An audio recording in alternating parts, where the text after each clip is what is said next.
Olá, povo de Deus! Estamos iniciando a nossa live das 20 horas em ponto. Nós estamos estudando o livro do Apocalipse.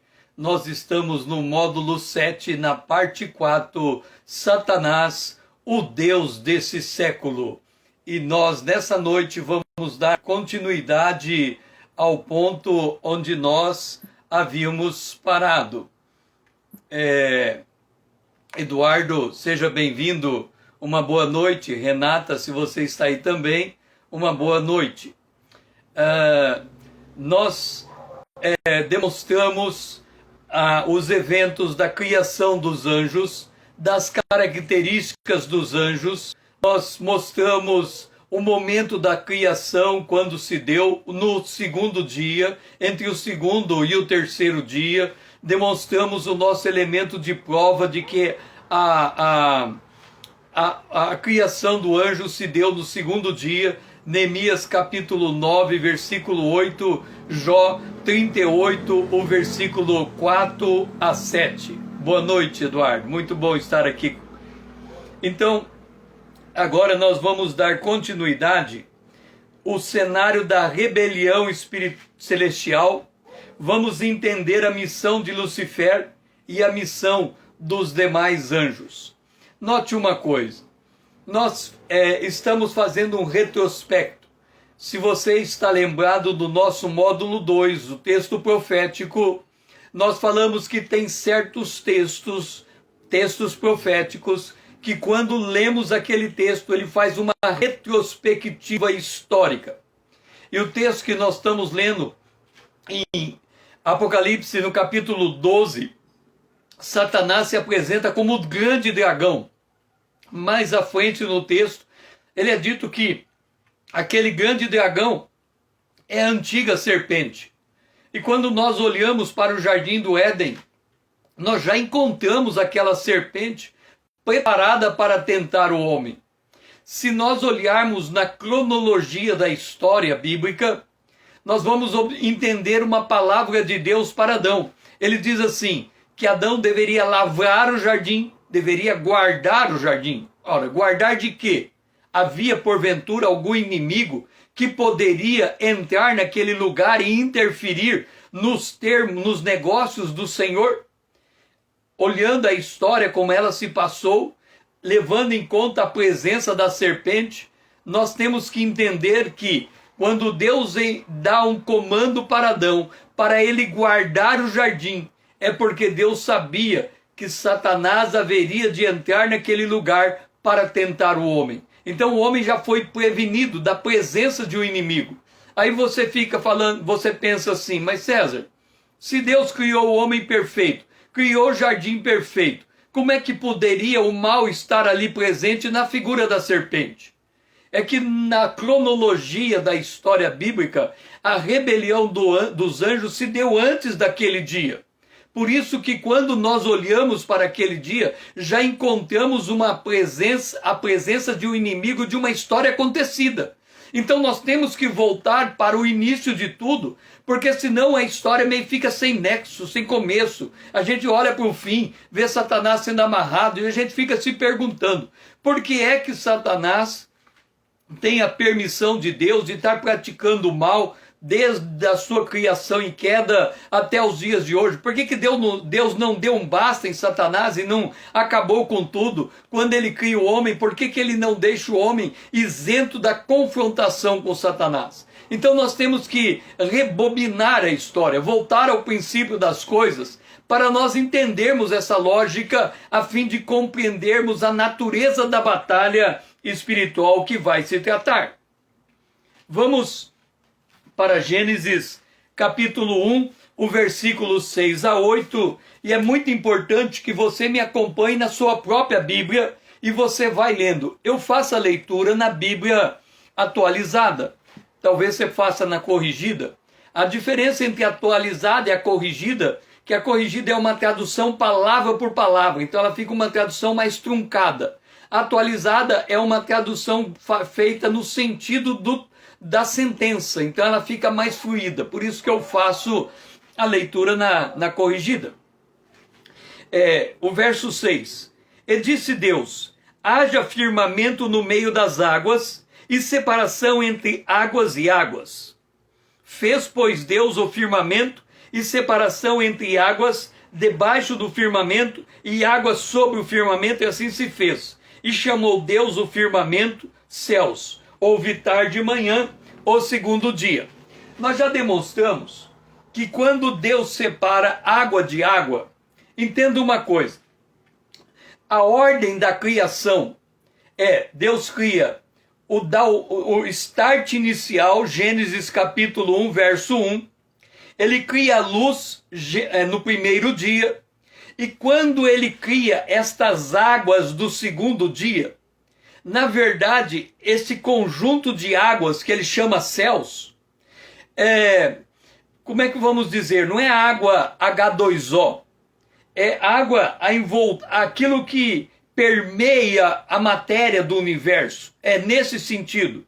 Mas o detalhe aqui é o seguinte: você tem aqui a Terra, você tem aqui o Sol e você tem aqui as estrelas. Ok? Quando Deus cria no segundo dia as águas e chama dessas águas o firmamento, ele está criando todo o universo.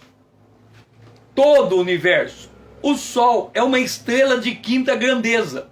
Então ele está criando todo o universo, inclusive o Sol e a Terra, no dia 2. Quando ele no dia 2 ele fala: vou fazer uma separação de águas acima do firmamento e abaixo, ele é como se Deus se colocasse dentro do planeta Terra. É como se Deus se colocasse dentro do planeta Terra. E dentro do planeta Terra, é como se ele se posicionasse na Terra e dissesse: olha, da Terra para cima, que é o primeiro céu, a estratosfera, onde os aviões voam, até aquela parte que os foguetes têm que sair da Terra para entrar no espaço sideral, daquela parte para baixo, Deus está dizendo: aqui é o céu da Terra.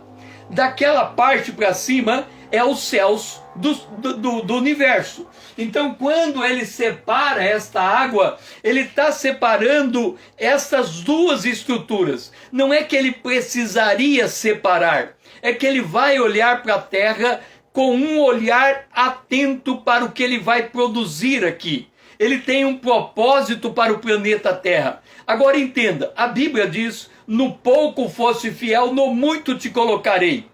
Uma das promessas para uma das igrejas do Apocalipse é: dar-te-ei a estrela da manhã. O que Deus está dizendo? Se você é fiel na terra, depois da ressurreição, você ganha o universo. Dar-te-ei a estrela da manhã. Quando Deus, no Salmo 115, verso 16, ele diz: a terra, ele deu para o homem. A terra ele deu para o homem. Mas os céus, incluso o sol, é do Senhor.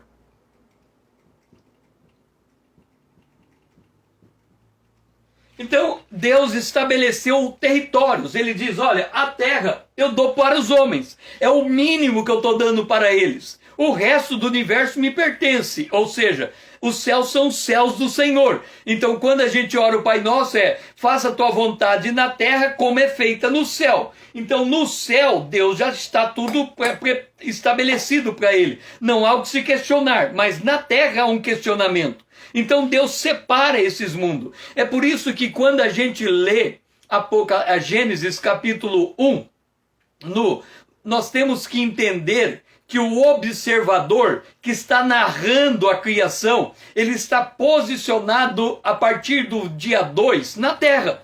Então ele separa águas, ele fala água para cima. Então diz aqui, água debaixo do firmamento, água e água sobre o firmamento. Então essas águas debaixo do firmamento na terra, e essas águas acima do firmamento nos céus. Ok. Este é o cenário em que os anjos são criados. Deus não disse que o segundo dia era bom. Ele teve que separar dois elementos da mesma natureza. Note, quando... Dora, seja bem-vinda.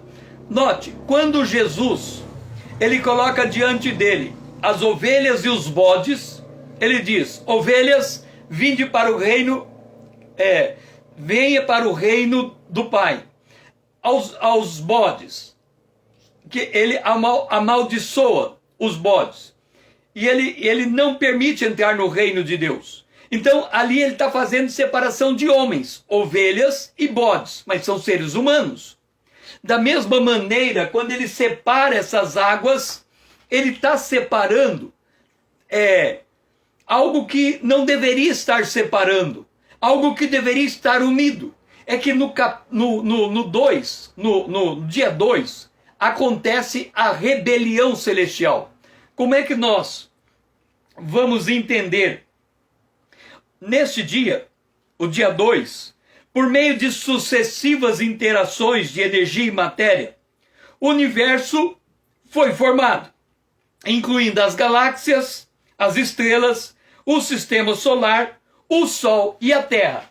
Mas nesse dia 2, imagine que o Sol e a Terra, no dia 2, era como uma bola de fogo.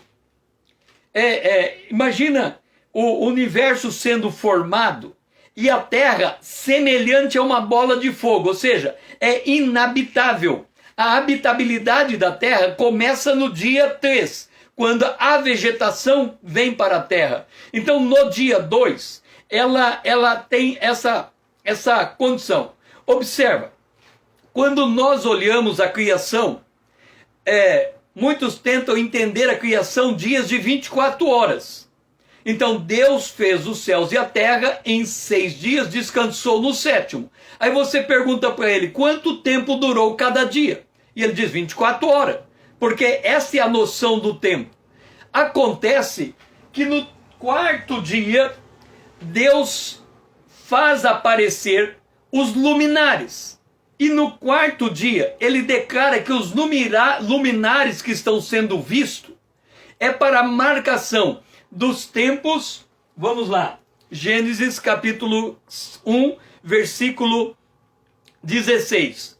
Fez Deus 2 grandes luzeiros, o maior para governar no dia e o menor para governar à noite. E fez também as estrelas. E os colocou no firmamento dos céus. Imagina que ele está na terra, olhando para cima. Então ele colocou no firmamento dos céus, para iluminar a terra, para governar o dia e a noite, a fim de fazerem separação entre luz e trevas. E viu Deus que era bom. Então, o verso 14 diz, haja luzeiros no firmamento do céu para fazer separação entre dia e noite, e sejam eles para sinais, para as estações, para dias e para anos. Então, se a gente for marcar dia de 24 horas, esta lógica começa no dia 4, porque no 4 ele olha para cima e diz, olha lá o sol. Agora, de novo, quando ele diz que ele criou o sol no dia 4, não é que no dia 4 ele mandou fazer o sol lá em cima. O sol e a terra, do ponto de vista geológico, têm a formação no mesmo período da criação.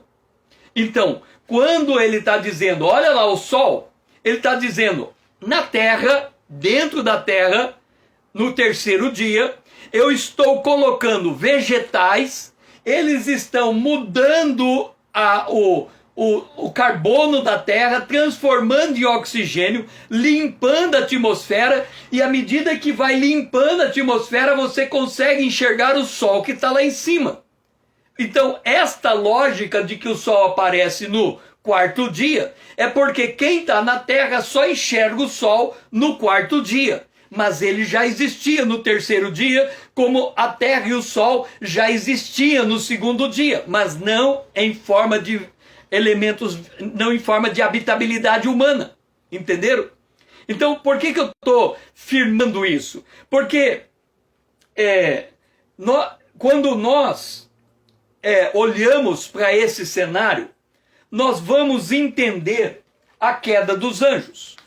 Vamos para Ezequiel, vá junto comigo, para Ezequiel, capítulo 28. Ezequiel, capítulo 28, o versículo de número 13. Ezequiel 28, 13. Olha aonde Lucifer estava. Estava Lucifer, que é o rei Tiro, o sinete da perfeição. Então está falando de Satanás, de Lucifer. Estava no Éden, jardim de Deus. De todas as pedras preciosas te cobrias: o sardônio, o topázio, o diamante, o berílio, o ônix, o jaspe, a safira, o carbúnculo e a esmeralda.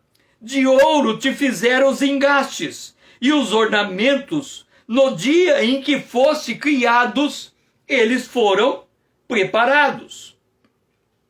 Então, observa, ele é criado no dia 2. No dia 2, a terra estava em condição efervescente. Imagina a terra inteira como se fosse um vulcão cuspindo lava.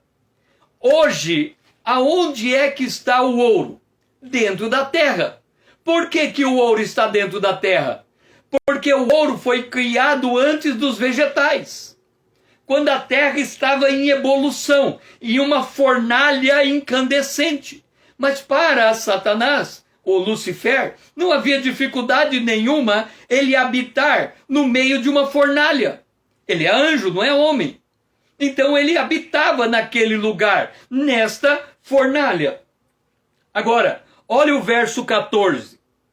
Tu eras querubins da guarda ungido, e te estabeleci. Permanecias no monte santo de Deus, no brilho das pedras andava. Imagina que no dia 2, Deus está produzindo ou criando, mediante reações químicas violentíssimas, o ouro, a prata, a pedra preciosa. E ele pega o Lucifer e diz: Lucifer, está vendo esse lugar que eu estou criando? Esse lugar que eu separei água de água? Esse lugar pequenininho perante todo o universo, insignificante? Eu quero que você fique ali. Eu quero que você seja a guarda da terra, o guarda da terra. Ele pensa, nesta época, no segundo dia, a terra era uma bola incandescente, destituída de qualquer forma de vida. Deus estava criando, ou moldando, ou formando o reino mineral. E quando ele forma o reino mineral na terra, quando ele forma o reino mineral na terra, esse reino mineral, ele põe Satanás nesse reino. E ele diz: aqui é teu lugar onde você vai morar. Agora, vamos expandir o nosso entendimento. Existe um cientista, eu não vou lembrar o nome dele, um cientista judeu, e ele, analisando a criação, ele fala que o tempo da criação, ela segue a lógica da decomposição do átomo.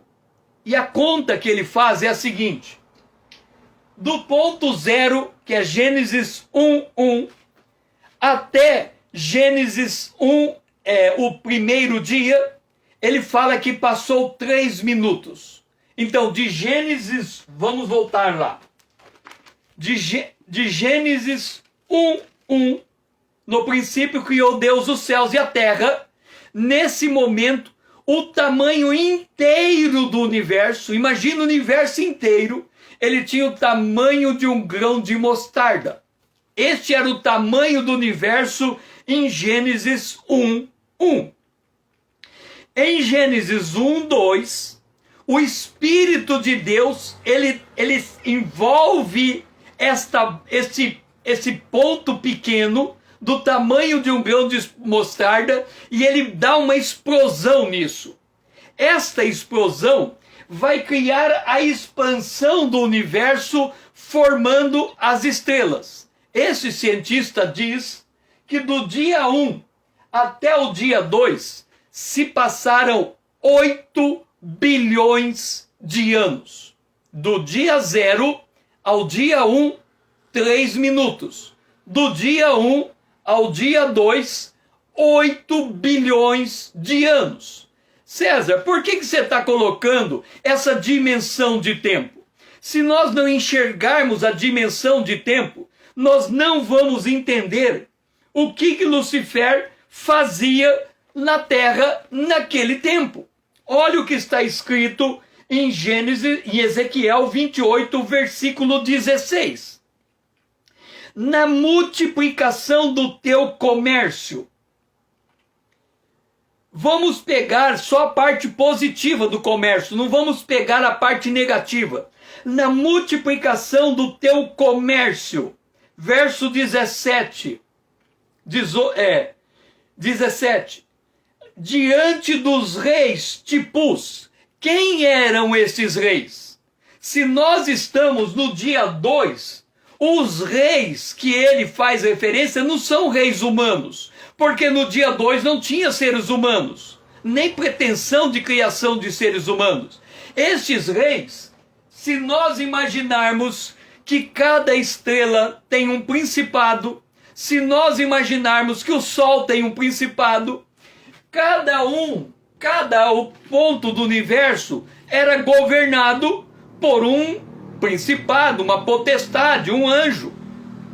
E ele, como ele morava na terra, e a terra estava no segundo dia incandescente, produzindo ouro, ele pegava esse material e ele negociava. Verso 18. Teu comércio, teus santuários, fiz sair no meio de ti um fogo que te consumiu. Então, o que ele está dizendo aqui?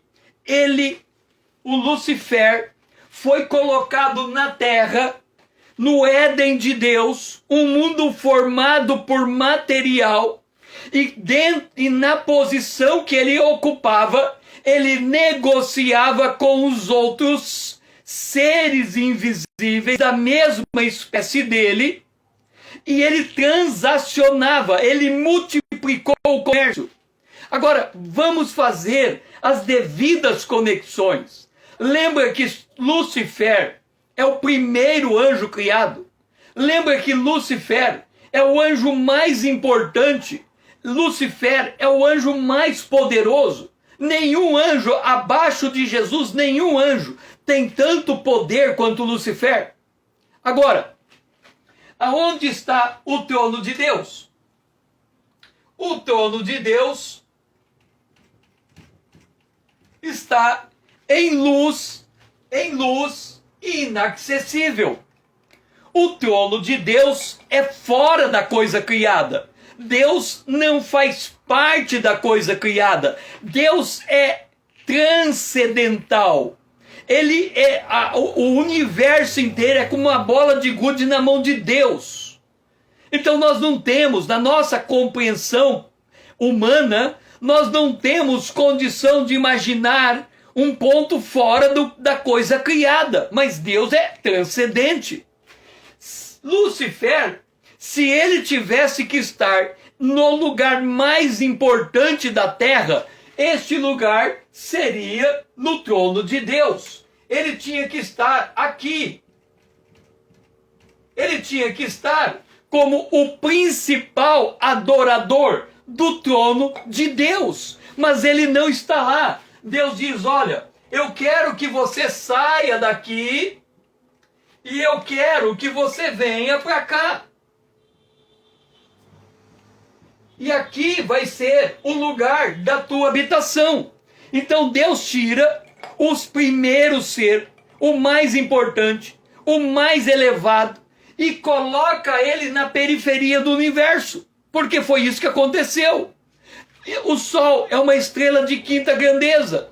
No mínimo, ele tinha que estar na estrela de primeira grandeza. Deus tira ele do lugar seria o lugar do trono de Deus, tira ele da primeira grandeza de estrela, da segunda grandeza de estrela, da terceira grandeza de estrela, da quarta grandeza de estrela, da quinta grandeza de estrela, porque ele não estava no sol, e coloca ele num satélite do sol, numa bolinha do lado do sol, e diz, você vai... No começo, Lucifer era perfeito, ele entendeu, era uma ordem de Deus, e ele aceitou de bom grado aquela ordem, e ele achou lugar para trabalhar na terra, ele achou lugar de comprar e vender, ele achou mecanismo de negociar, ele negociava entre os anjos. Agora, e os outros anjos? Olha Apocalipse, capítulo 7, o versículo 1. Olha como funcionava o universo angelical. Apocalipse, capítulo 7, o verso 1. Depois disso, vi 4 anjos em pé, nos 4 cantos da terra, conservando seguro os 4 ventos da terra, para que nenhum vento soprasse sobre a terra, nem sobre o mar, nem sobre árvore alguma. O que está dizendo aqui? Deus chega e fala assim, olha, eu quero 4 anjos, 4 anjos, 4 anjos, 4 anjos, e cada um segura um pedaço do vento, e segura o vento. Imagina que se o vento na terra fosse um grande lençol, ele fala, cada um numa ponta do lençol, segura e não deixa movimentar. Então, olhe o poder dos anjos. Nós estamos falando de coisas absolutamente grandiosas e inimagináveis para nós. Quando a gente abre a janela num dia quente e não vem vento, a gente fica querendo que a árvore balança, porque na nossa cabeça é a árvore que produz o vento. Mas aqui está dizendo que quando Deus manda o vento parar na terra, é anjo que vai lá e fala, o vento está parado, o vento não vai se mover. Então, o mundo invisível tem prevalência sobre o mundo visível. E é isto, e é nessa dimensão que nós temos que enxergar o reino angelical. Olha Hebreus, capítulo 1, versículo 14. Olha o que os anjos estão fazendo.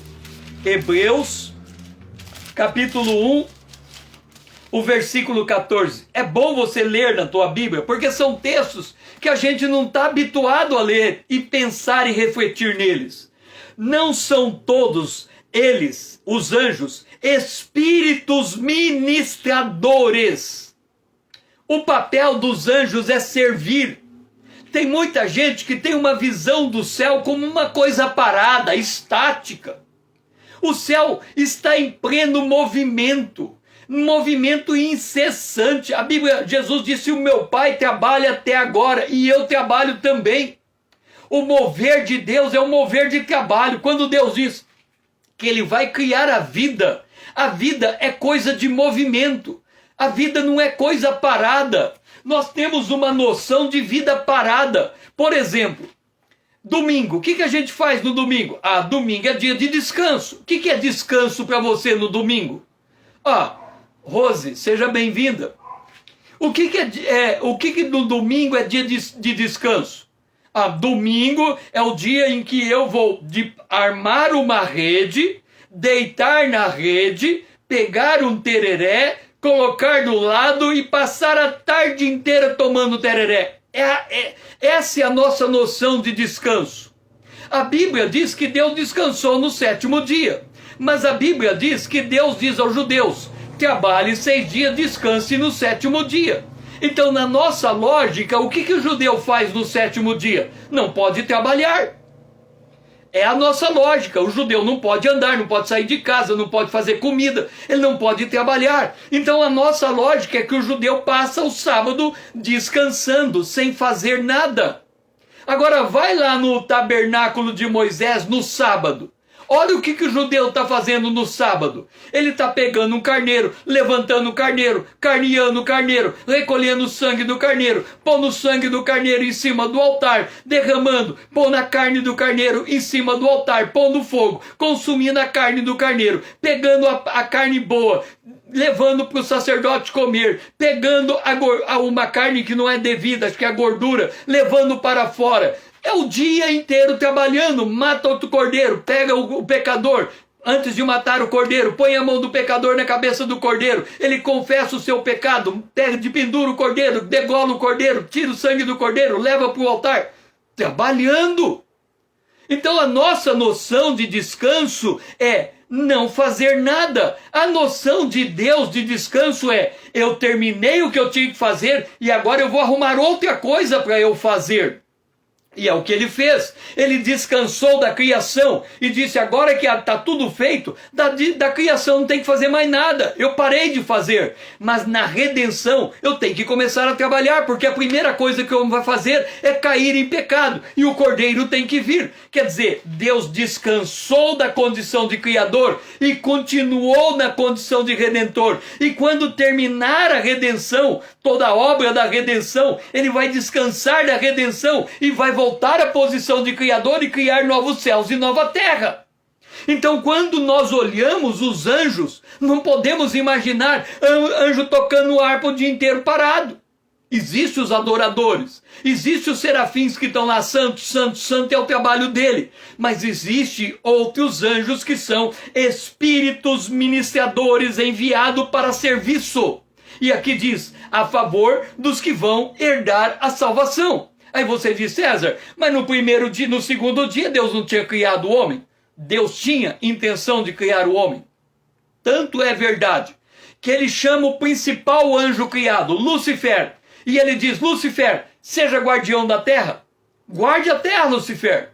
E Lúcifer é deslocado do trono de Deus, da posição mais sublime, seja lá da estrela da primeira grandeza, para a estrela de quinta grandeza, para um pedacinho de planeta que fica orbitando em torno do Sol. Nem o Sol ele pode ficar. No começo foi festa, mas logo ele viu que aquilo era uma humilhação inaceitável.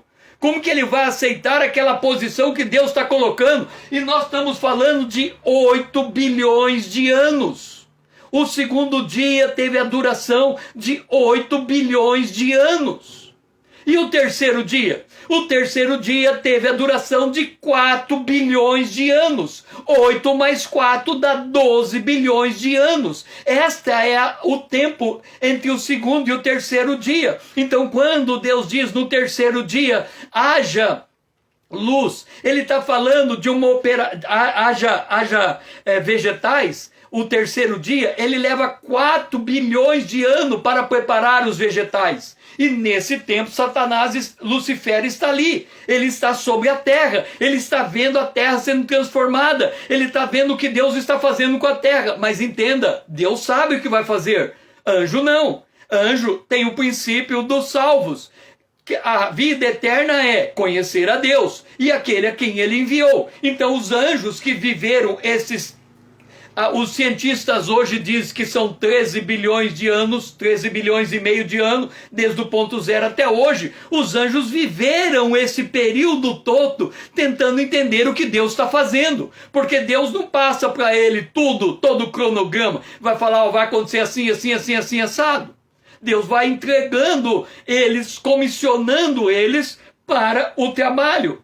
Deus designa certos anjos para exercer autoridade sobre certos aspectos do universo. Salmo 103, versículo 20. É importante você abrir a sua Bíblia e ler junto comigo o Salmo 103, o versículo de número 20. Salmo 103, o versículo de número 20. Bendizei ao Senhor todos os seus exércitos, vós ministros seus que fazei a sua vontade. Então Deus tirou Lúcifer do lugar mais exaltado e disse: Lúcifer, você vai sair daqui, você vai ser guardião do planeta Terra, Você vai ser guardião do jardim do Éden. Você vai ser guardião daquele lugar onde tem ouro, prata, pedra preciosa. Você vai ser guardião do reino mineral do planeta Terra. Esta era a ordem para ele. Em Daniel, capítulo 12, verso 1, nesse tempo se levantará Miguel, o grande príncipe, o defensor do povo de Deus. Então, nós estamos vendo aqui a dinâmica antes da queda dos anjos, o que está acontecendo. A Bíblia diz em Mateus 4:11 que Jesus, quando o diabo deixou Jesus, depois da tentação, os anjos vieram e serviram Jesus naquele lugar. Os anjos são espíritos ministradores a favor daqueles que hão de herdar a salvação. Então os anjos têm função. Agora que nós entendemos o panorama, nós entendemos o tempo correndo, nós estamos falando de um período muito grande de tempo, nós estamos falando do segundo dia da criação, nós estamos falando de 8 bilhões de anos, nós estamos falando de Satanás observando Deus criar todas aquelas coisas, e ele participando, ele desenvolvendo atividade, era fogo puro, era uma fornalha ardente, mas para anjo não tem problema nenhum, porque ele é espírito de luz, ele entra no fogo sem problema nenhum, e ele começa a negociar. É o que está acontecendo. Agora vamos observar o outro quadro. Nós já vimos que o anjo foi feito para cumprir a vontade de Deus, e a vontade de Deus para o Lúcifer era ele sair do lugar de primazia, do ponto mais alto, e vir para o planeta Terra e guardar o planeta Terra. Observa, entenda. Se Lúcifer tivesse permanecido obediente, sabendo como está acontecendo a história, sabendo que Jesus é o Rei dos Reis, sabendo que ele vai governar o planeta Terra durante 1000 anos, Satanás, Lúcifer, seria o braço direito de Jesus Cristo. Esta foi a posição que ele perdeu. Percebe?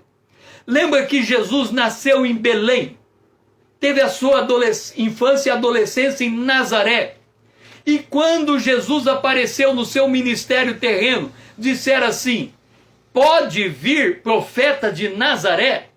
Como que pode uma pequena cidade como Belém nascer o rei? Os homens desprezaram Belém, desprezaram Nazaré, e era Belém e Nazaré aonde Jesus teve que passar 30 anos de vida antes de aparecer em público e desenvolver o seu ministério. Já pensou se Jesus dissesse para Deus: o que eu estou fazendo em Belém? O que eu estou fazendo em Nazaré? Por que eu não estou em Jerusalém? Jerusalém que é o centro do mundo. Por que eu não vou para lá? Eu tenho que ficar aqui, nesse lugar que ninguém me vê, ninguém me percebe. Jesus foi obediente até a morte, e morte de cruz, e em momento algum ele reclamou Deus de fazer ele nascer na insignificância de uma manjedoura, na insignificância de uma cidade chamada Belém, morar numa insignificante cidade chamada Nazaré. E isto é uma lição para cada um de nós. Porque muitos de nós olhamos e dizemos: eu queria estar em Wall Street. Wall Street.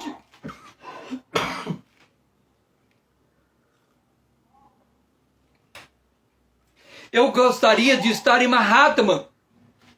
Eu gostaria de estar em Londres. Eu gostaria de estar em Pequim. Eu gostaria de estar em Moscou.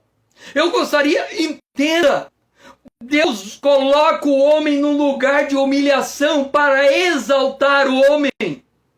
Ele colocou Jesus no lugar de humilhação porque ele ia exaltar Jesus. Ele colocou Lúcifer no lugar de humilhação porque ele ia exaltar Lúcifer. Lúcifer seria o guarda ungido da terra. Significa, o que significa? Se a nova Jerusalém vai ficar em cima da terra, a terra será por toda a eternidade o centro do universo. Sabe o que significa isso? O lugar da habitação ação de Deus. Assim como Deus, ele criou o Jardim do Éden na Babilônia e deslocou o Jardim do Éden para Jerusalém, quer dizer, ele deslocou o centro da história para Jerusalém. Assim também como ele tinha Jerusalém aqui na terra e ele vai deslocar a história para Jerusalém que vai vir sobre a terra, assim também ele tira o trono dele em luz inacessível e transporta o trono dele para ficar do lado dos homens. Satanás, Lúcifer, perdeu a oportunidade de ser o principal guardião da terra. A posição de Miguel, que cuida de Israel, seria no mínimo a posição de Lúcifer. E agora nós vamos ver a humilhação sentida por Satanás. Se der tempo, a desmedida ambição de Satanás. E Lúcifer, como que ele sai da perfeição para a iniquidade. Vamos voltar em Ezequiel. É muito importante nós entendermos a dinâmica do tempo em Ezequiel. Porque quando nós olhamos para a criação como se fosse um dia de 24 horas, a gente não consegue absorver todos os eventos que estão acontecendo naquele momento da história. Então vamos voltar para Ezequiel, capítulo 28, o versículo 13 e 14. Ezequiel 28, o versículo 13 e 14. Ezequiel 28. Eu quero que você entenda o seguinte. Quando a gente lê um texto, por exemplo, você lê um texto assim: o homem fez uma cadeira. Ok, está escrito aqui, o homem fez uma cadeira. Na minha cabeça, o homem que não está dentro do texto, ele tem que estar em algum lugar. Ele é um homem físico e fez uma cadeira física. Então eu vou pegar o texto aí, eu vou pegar o autor, chamar o autor e dizer: autor, você disse aqui, o homem fez uma cadeira. Quem que é esse homem? Ele vai dizer: é Jesus do Nazareno. Por que Jesus Nazareno fez uma cadeira? Porque o pai dele era marceneiro e ele foi marceneiro e ele fez uma cadeira. Aonde está a cadeira que Jesus fez? Está lá em Nazaré. Posso ir até lá e encontrar? Está lá, vai lá no museu. Não tem. Mas estou aqui fazendo a suposição. Vai lá no museu em Nazaré que você vai encontrar uma cadeira feita por Jesus. Então, o texto é um mapa do evento. O texto está narrando o evento. Então, quando eu leio o texto no verso 13, diz: ele estava no Éden, jardim de Deus. Aí o verso 14: tu eras o querubim da guarda ungida, e te estabeleci. Permanecias no monte de Deus, no monte santo de Deus. No brilho das pedras andava. Isso no segundo dia. Agora, olha o que é dito de Jesus em João capítulo 1, 45, 46. 46. Filipe encontrou Natanael e disse-lhe: achamos aquele que é Jesus, de quem Moisés escreveu na lei e a quem se referiram os profetas. Quem você achou, Filipe? Nós achamos Jesus, o Nazareno, o filho de José. Aí Natanael falou: Jesus de Nazaré? Aí ele diz: de Nazaré pode sair alguma coisa boa? Filipe falou: vem ver. Olha, tem muita gente que despreza o lugar aonde nasceu, despreza o lugar aonde mora, despreza o lugar porque ele acha o lugar insignificante. Mas ele se esquece que Jesus nasceu numa manjedoura insignificante, numa cidade de Belém insignificante, e ele teve adolescência numa cidade insignificante chamada Nazaré. E Jesus não cursou nenhuma grande universidade da época. Eles ficaram admirados. Quem ensinou Jesus a ler, a meditar na palavra de Deus? Eles não conseguiam entender isso. No mesmo dia, o Senhor... Vamos agora voltar para a humilhação de Lúcifer. Vamos voltar para Gênesis, verso 1. Gênesis capítulo 1, verso 8. Diz assim: Chamou Deus ao firmamento os céus. Ok? Agora vamos ler o verso 7. Havia firmamento no meio das águas e separação entre águas e águas. Eu já demonstrei que esta água de baixo é o firmamento da terra. Esta água de cima é o espaço sideral. Agora, observa. Se o Lúcifer foi criado e colocado para cuidar da terra, no dia 2, Deus nem deu nome para a terra. Não aparece nada. Só aparece o universo criado. E o lugar onde Deus põe Lúcifer para tomar conta não tem nome. Ele deve ter falado assim: eu não entendi. Eu estou aqui olhando para cima, Deus criando o universo, estrela de quinta grandeza, estrela de quarta grandeza, estrela de terceira grandeza, estrela de segunda grandeza, estrela de primeira grandeza. Eu posso ir lá na estrela de primeira grandeza, sei lá, em 10 segundos. E Deus me põe nesse pedacinho de massa incandescente que está produzindo minério. Que história é essa? Ali começa o Lúcifer se sentir humilhado, rebaixado, preterido, fora feito guardião de algo que não era nada. Entenda, ele é guardião da terra. Compare a terra com o resto do universo. Os homens estão querendo sair da terra para ir a Marte, estão querendo sair da terra para ir à Lua.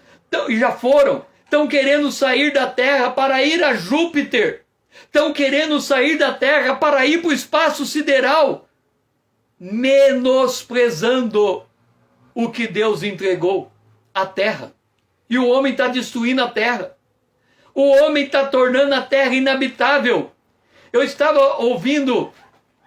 lendo um parque que os Estados Unidos criou em me parece que 1910. As imagens do parque eram fantásticas. Aí ele diz uma observação. Em 1910, aquele parque tinha 150 geleiras. Hoje o parque tem 25 geleiras. E nos próximos anos não vai ter nenhuma. A terra está sendo destruída pela ação do homem.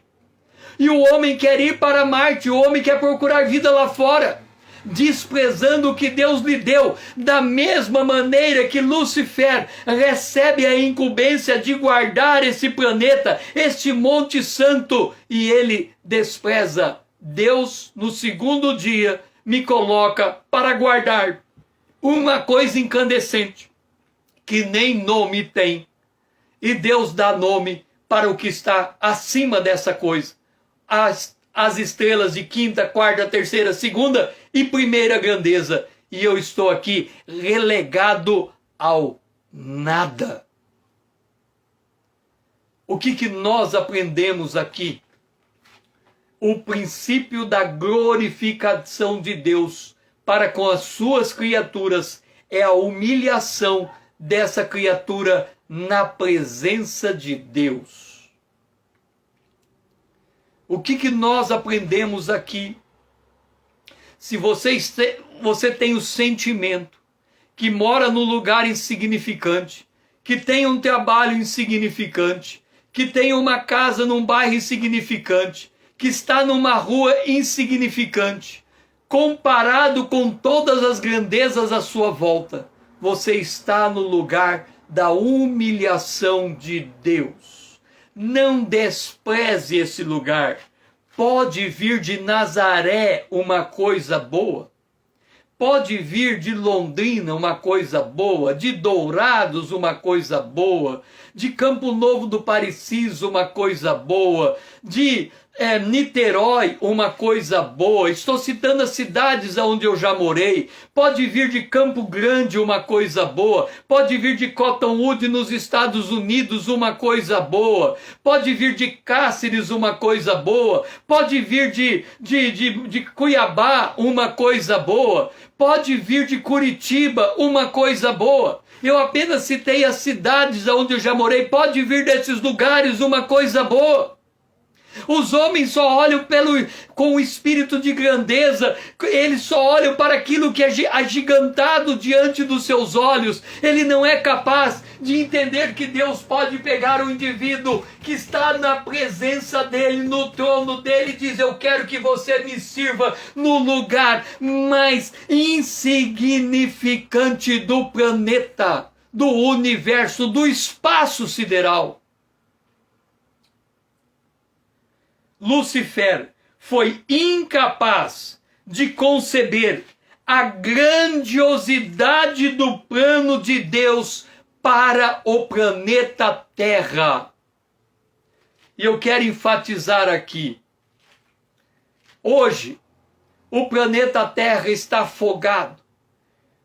Terremoto, maremoto, tsunami, vulcão, desgelo, abertura, quebra da camada de ozônio. O planeta Terra está sangrando. Mas o que a Bíblia diz? A Bíblia diz em Romanos, no capítulo 8, que o planeta Terra está gemendo. Quando há um tremor de terra, é a terra gemendo. Quando há um tsunami, é a terra gemendo, na expectativa da manifestação dos filhos de Deus, para que a terra seja liberta do cativeiro a que ela foi submetida. O universo inteiro ficou submetido a um cativeiro por causa da queda do homem, porque Deus diz ao homem que ele tem que sujeitar a terra, que ele tem que dominar a terra, que ele tem que frutificar na terra, que ele tem que multiplicar na terra. E o homem não conseguiu cumprir o seu desígnio. E nós estamos aqui olhando que nem Lúcifer permaneceu no seu lugar de obediência. Este foi o grande erro de Lúcifer, de se sentir humilhado perante o lugar que Deus o colocou. Por que eu digo que esse lugar, esse Monte Santo, quando Deus descreve o jardim do Éden de Lúcifer, ele é todo de mineral. Quando Deus descreve o jardim do Éden de Adão, ele é todo de vegetal. Porque já era uma outra fase da criação. E o homem também não soube honrar o lugar de posição que Deus lhe colocou originalmente. A desmedida ambição de Lúcifer. Vamos voltar para Ezequiel, no capítulo 28. Vamos ver o momento que entra o momento em que entra em Lúcifer a iniquidade. Lá no verso 28, nós estamos falando de um período de 8 bilhões de anos. A queda.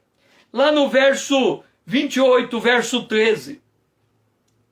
Estava no Éden, o jardim de Deus, de todas as pedras preciosas te cobrias, porque só havia mineral, a terra estava incandescente, era o período de formação da terra.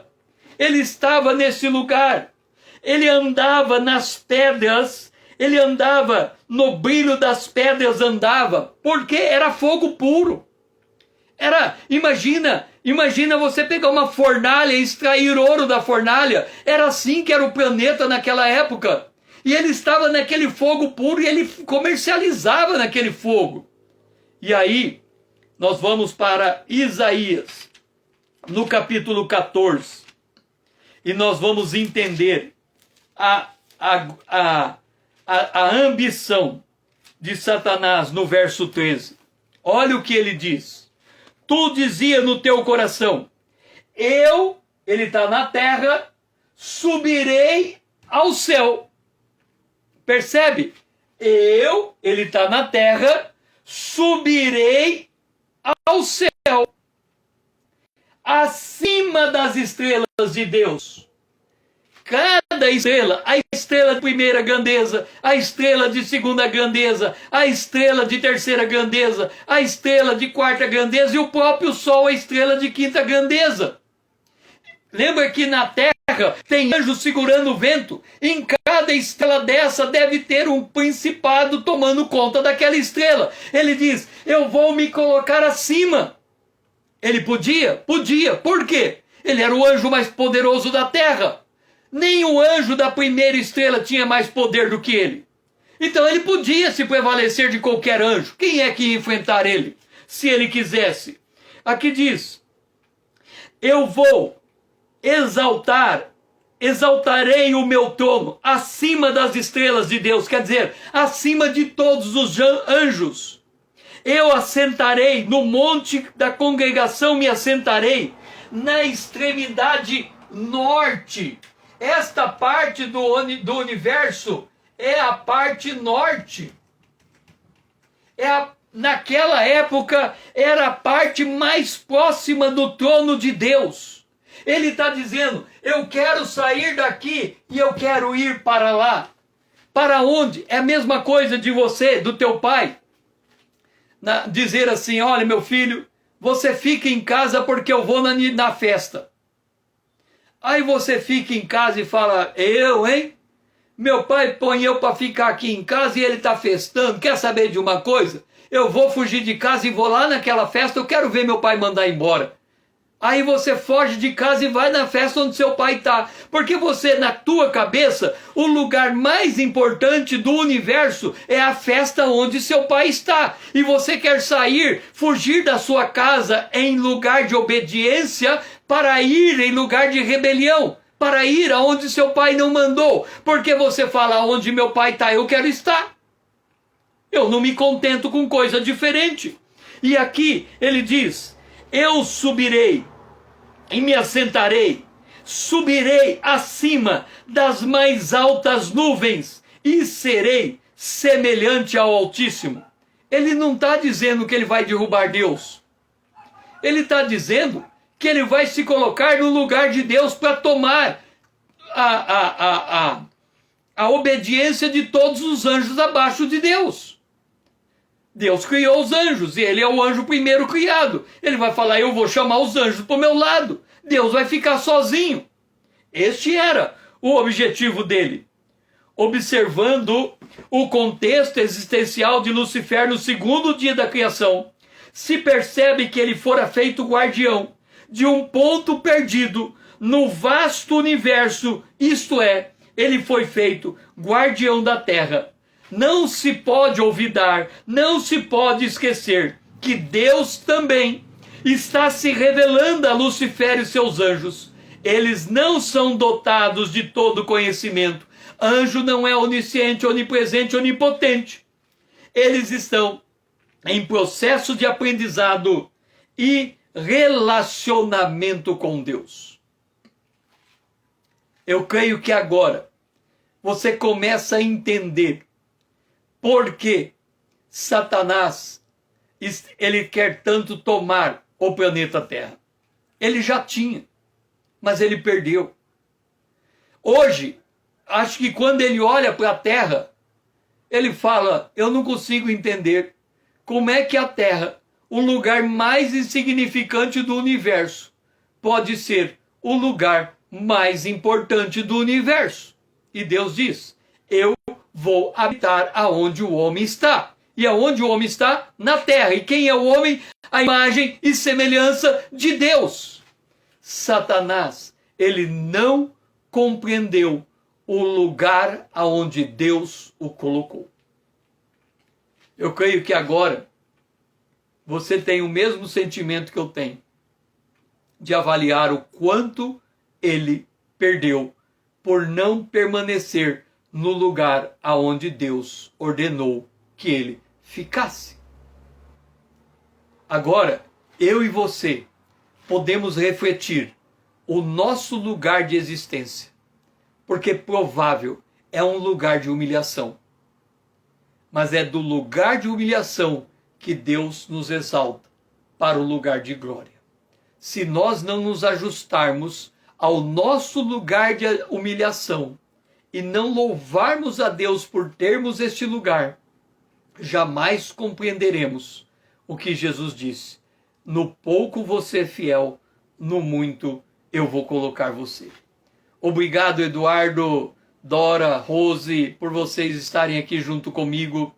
Eu espero que tenha havido abundância de revelação. Eu estou avançando, dando o máximo de entendimento em cada texto. Eu não estou com pressa para avançar. O que eu quero é clareza, é visão, é chegar a uma cosmovisão, é entender a lógica da batalha espiritual com conhecimento de causa. Não é pular de paraquedas no Apocalipse sem saber quem são os personagens que ali estão, mas é voltar atrás e olhar para esses personagens. Talvez você tenha ficado abismado de saber que há uma compatibilidade entre a idade do planeta com isso aqui. Eu não estou falando